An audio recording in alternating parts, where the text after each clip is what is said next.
And HDFC Bank in focus on the back of numbers. NII came in line with street expectations at 17,120 crores. The profits were slightly below at about 8,186 crore rupees. No major negatives on the asset quality front, fairly stable.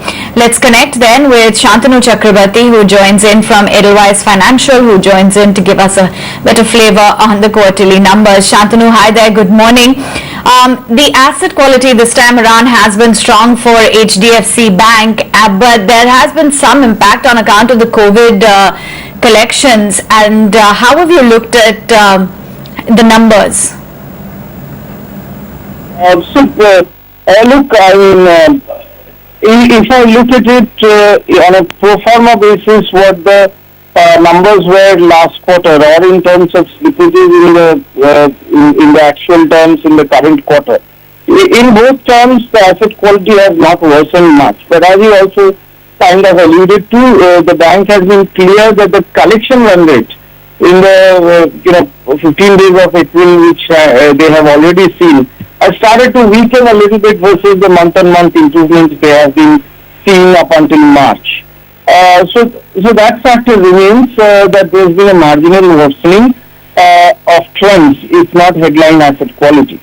The other part from where the marginal negative surprise came is that the provisioning that they made on their pro forma NPLs was also accompanied with further floating provisions being made.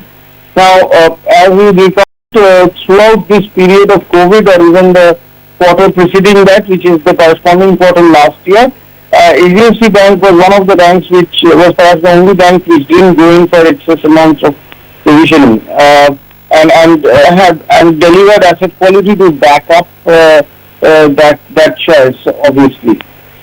So on an optical basis, that creates marginal pressure on the numbers, but it's not something that we are too worried about.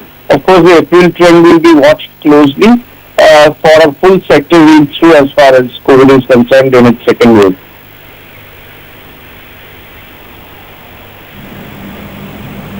Okay, fair enough. And banks and brokerages rather across the board have described the company, the bank, as COVID-proof this time around, with 100 basis point credit cost in a COVID year. Are you impressed on that parameter? And I would also like to get in your view on the stock price. Right. So, first of all, very impressive. And what's impressive is they seem to have called it early.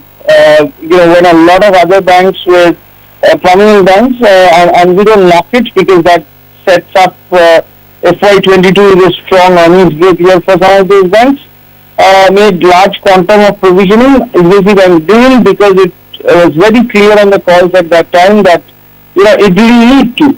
And that's great. So obviously impressive as far as asset quality is concerned, especially when I say that with credit growth performance, clearly has stood out as the sector benchmark. So absolutely agreed on that. Now, as far as the stock is concerned, I felt that the management made it quite clear that they see light at the end of the tech tunnel. And they feel that RBI audit is almost done, and business as usual on digital customer acquisition is going to begin.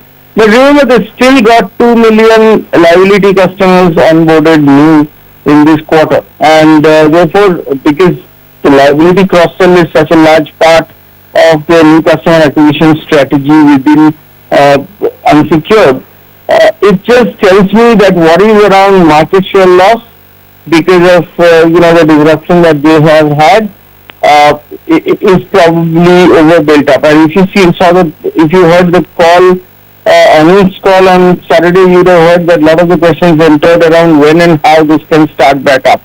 I think one of the key questions, which is also still somewhat open, they have indicated that they're investing heavily into tech and other data AI/ML capabilities, etc., to up their technology game. We await a little more granular details on that for a long-term prognosis of how effective this tech change is going to be. Nevertheless, given the current combination of valuations, confidence on the balance sheet, and the fact that growth will pick up on the retail side as this green flag comes from RBI. If this remains our number 2 pick within the sector, our top 2 as well, as a combination of various factors. And our target price is 1730. So we are fairly bullish, and it remains one of the safer plays within the uncertain times of this second wave COVID.